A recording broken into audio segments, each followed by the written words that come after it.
So I'm a big fan of a lot of things that the Cook Political Report with Amy Walter does. It was actually my first job out of college. You weren't asking, but it was. If you do care about campaign politics, it really is a site you should check out and think about subscribing to.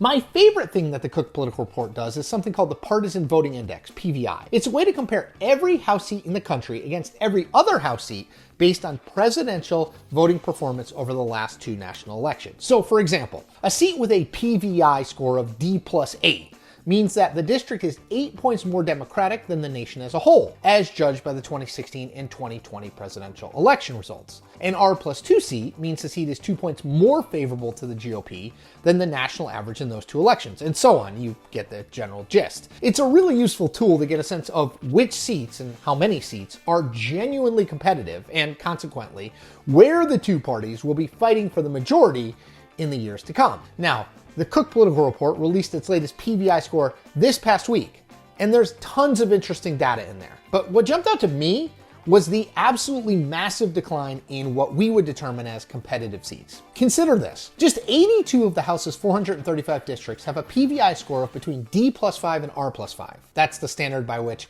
Cook rates competitiveness. And that's just 19% of all House seats. It's an even smaller percentage when you look at the most competitive districts with PVI scores between D+3 and R+3. That accounts for only 45 seats, or a meager 10% of the House. Now that lack of competitiveness is, in and of itself, pretty interesting. But when you look at the trend line on competitive seats over history, it's even more startling. So back in 1999, there were 164 House seats with PVI scores between D+5 and R+5, which means that the number of competitive seats has been cut in half in less than 25 years. The story is pretty similar among that most competitive subsection of seats. In 99, there were 107 House districts with PVIs between D+3 and R+3. That's a nearly 60% decline in the number of districts between 1999 and 2023. The rapid erosion in competitive seats is due primarily, according to the Cook Report's David Wasserman, to the fact that we are reorganizing ourselves into more and more homogeneous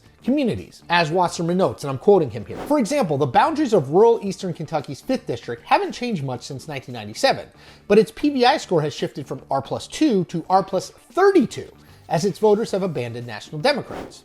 Likewise, the PVI score of Wisconsin's 2nd district has ballooned from D+8 to D+19, as Madison has continued to attract like-minded liberal voters. So increasingly we want to live around, shop with, and go to school with people who see the world exactly as we do. And we're willing to move, whether intrastate or even between states, to get that sort of situation for us and our families. Now that's of course not the only factor contributing to the decline of competitive House seats. We've now had 3 straight national redistricting processes over the past 30 years that have shored up incumbents of both parties, and in so doing, eliminated lots and lots of seats that used to be competitive. But regardless of the reasons, the impact here is clear. A decline in the districts that are competitive in general election settings means fewer and fewer members of Congress are incentivized to find ways to get things done across the political aisle. In fact, most members of Congress are disincentivized to do anything with the other party, as it could create a primary challenge, the only place where they are now in any sort of electoral danger. And you can see this play out in the voting records of the House, as categorized by the invaluable DW nominate scores. Now this is nerdy, but stick with me. So here's a chart looking at the voting pattern of the current Congress. Now you'll immediately notice the blue dots, representing Democratic members of Congress, are all grouped on the liberal end of the spectrum, while the red dots, Republican House members, are all on the conservative side. Now compare that map, that chart, to this same one from 20 years ago.